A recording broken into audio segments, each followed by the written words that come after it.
Everyone, मैं दीपांशु और आप सबका स्वागत है हमारे पॉडकास्ट वार्तालाप में। आपने हाथियों के ऊपर तो कई मूवी देखी होंगी, जैसे कि हाथी मेरा साथी, हम साथ साथ हैं, तेरी मेहरबानी, ऐसी कई मूवी। लेकिन हम बात कर रहे हैं द एलिफेंट विस्परर्स के बारे में, जिसने कमाल ही कर दिया, जिसको ऑस्कर अवार्ड मिला है। तो सर, आज हमारे साथ मौजूद है शिवम यादव। तो सर, आप इस मूवी के बारे में क्या कहेंगे? दीपांशी, मुझे लगता है कि इस फिल्म में शायद ही कोई ऐसा पहलू छूटा हो, क्योंकि हर वो चीज़ दिखाई गई है जो इंसानी जज्बातों से जुड़ी हुई थी, जो जंगल से जुड़ी हुई थी, जो पशु पक्षियों से जुड़ी हुई थी। मतलब हर उस चीज़ को दिखाया गया है और उन चीज़ों को बिल्कुल नेचुरल तरीके से शूट किया गया है। अब आप देखिए ना कि मतलब एक इंसान का एक हाथी के साथ किस तरह का रिश्ता होता है, या हम इंसानों का जानवरों के साथ कैसा रिश्ता हो सकता है अगर हम चाहें तो।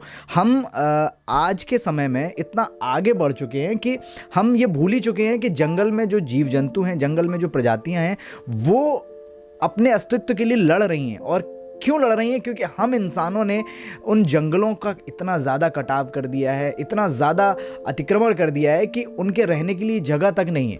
और यही वजह है कि आज कई जगहों पर, इलाकों में हम जो जानवर हैं, जो जंगली जीव जंतु हैं, वो हम आमतौर पर देख लेते हैं। तो उसका सबसे बड़ा कारण ये है कि वो हमारे यहाँ नहीं आ रहे हैं, बल्कि हम उनके इलाके में घुस चुके हैं और हम उनकी जगह पर अतिक्रमण कर रहे हैं। तो उस फिल्म में वो सभी चीज़ें दिखाई गई हैं कि अगर हम थोड़ा सा सतर्क हो जाएं या हम थोड़ा सा जागरूक हो जाएं तो उनका जीवन भी बेहतर हो सकता है। अब आप सोचिए ना कि उस फिल्म की जो शुरुआत होती है, जहाँ पर यह दिखाया गया है कि एक बच्चे की परवरिश के लिए वहाँ पर रहने वाली जो जनजाति है उसको दिया जाता है। अब वो बच्चा जो था वो कैसे घायल हुआ था, उसकी जो माँ थी उसकी कैसे डेथ हुई थी। मतलब सोचिए, जो फेंसिंग होती है हमारे आमतौर पर खेतों के आसपास, उसमें करंट दौड़ा दिया गया था। उस करंट में उसकी माँ चपेट में आ गई और वो बेचारा उसकी पूंछ तक झुलस गई थी।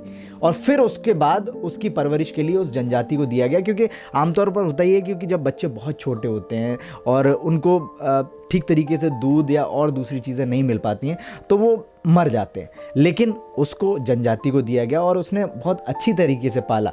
तो वो एक जो रिश्ता था, मतलब एक आम इंसान और जानवरों के बीच का, वो कितना खूबसूरत था। मतलब जब जिस जनजाति ने उसको पाला, उसकी पहले एक बेटी की डेथ हो चुकी थी, लेकिन जब वो हाथी छोटी सी उम्र में उसके पास आया तो वो अपना सब दुख दर्द ही भूल गई। मतलब वो ये भूल ही चुकी थी कि मेरे जीवन में कोई संकट भी था। और सिर्फ इतना ही नहीं, उसने अपने पति को भी खोया, लेकिन बावजूद इसके जंगल के प्रति उसका जो समर्पण था या उसका जो प्यार था वो नहीं बदला। अब आप एक बहुत छोटी सी चीज़ को समझिएगा दीपांशी, कि उस फिल्म में बहुत छोटी सी एक छोटा सा डायलॉग है और उसी के ज़रिए बताने की कोशिश की गई है कि वो लोग जंगल को कितना प्यार करते हैं और उसका कितना सम्मान करते हैं। कि वो लोग जब जंगल में चलते हैं तो वो पैरों में चप्पलों का इस्तेमाल नहीं करते। तो इससे आप समझ सकते हैं कि वो कितना मानते हैं। मतलब एक चीते ने उसके पति को खा लिया था, लेकिन फिर भी उसने जंगल से नफरत नहीं की। वो उसके साथ उसी तरीके से बर्ताव करती रही। उसने जंगली जानवरों को भी पाला। अगर हम और आप में से कोई भी ऐसा इंसान हो जिसके घर में, या भगवान ना करे, लेकिन अगर कभी ऐसा हादसा हो जाए, हम लोग तो कभी उसकी तरफ देखने की जरूरत नहीं करें कि नहीं भाई मुझे नहीं जाना, लेकिन उसका प्यार जंगल के प्रति, जंगली जीव जंतुओं के प्रति बिल्कुल भी नहीं बदला। वो वैसा ही था।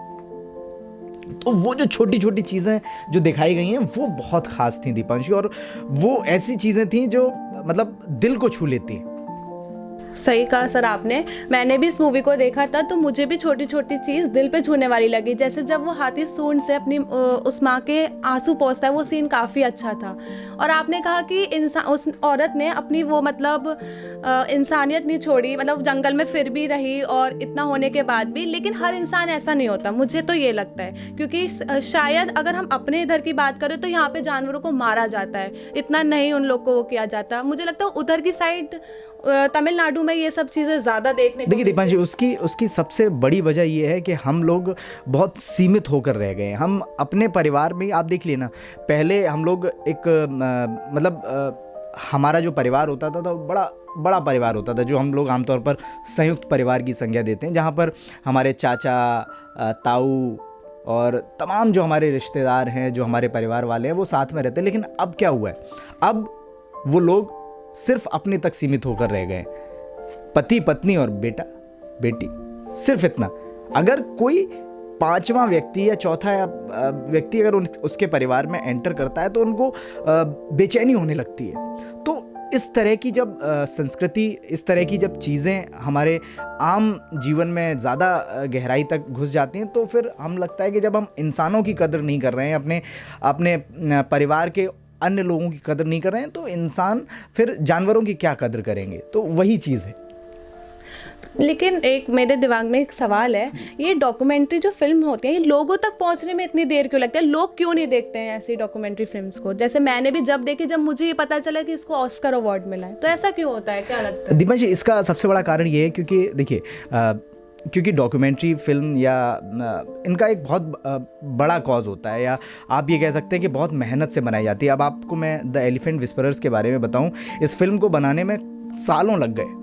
अगर कोई फिल्म होती तो फिल्म मुश्किल से, अगर ज़्यादा से ज़्यादा वक्त लगता तो 1 या 2 साल, लेकिन डॉक्यूमेंट्री फिल्म को बनाने में बड़ा लंबा वक्त लगता है और इतना ज़्यादा बजट भी नहीं होता है, क्योंकि ना तो आप इतने बड़े कलाकार ले सकते हैं, ना उसका कोई इतना बड़ा प्रमोशन कर सकते हैं। अगर इसी फिल्म में अगर आप किसी बड़े स्टार को लेके आ जाते, इस डॉक्यूमेंट्री, छोटी सी डॉक्यूमेंट्री फिल्म में किसी बड़े स्टार को लेकर आ जाते, तो मुझे लगता है कि लोगों तक ज़्यादा अच्छे से पहुंच जाती। लेकिन उनका उतना बजट नहीं होता है, उनके पास सीमित संसाधन होते हैं, उनके पास सीमित बजट होता है, और यही वजह है कि वो इतना कमर्शलाइज नहीं हो पाती हैं और ना वो इतने बड़े पर्दे पर आ पाती हैं। और शायद यही कारण है कि हम लोग इस तरह की खूबसूरत फिल्मों से वंचित रह जाते हैं। तो एलिफेंट विस्परर्स मूवी के बारे में बात तो हो ही गई, तो नाटो नाटो के बारे में भी बात हो जाए।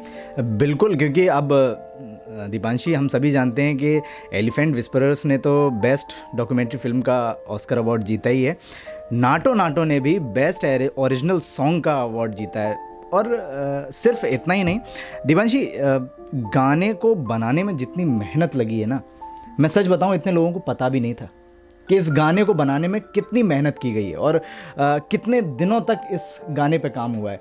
और सबसे बड़ी चीज़ ये है कि ये जो गाना है, ये एक तरह से इस बात का प्रतीक है कि जो लोग कमज़ोरों का या शोषित वर्ग का जो दमन करते हैं, वो किस तरह से जब अपनी आवाज़ बुलंद करते हैं तो अच्छे अच्छे धराशायी हो जाते हैं। इस गाने में वही दिखाने की कोशिश की गई। और हम लोग जानते ही हैं ना कि हमारी इंडस्ट्री में आजकल एक रीमेक का चलन बहुत हो गया है कि कोई भी पुराना गाना उठा लिया और उसका रीमेक बना दिया।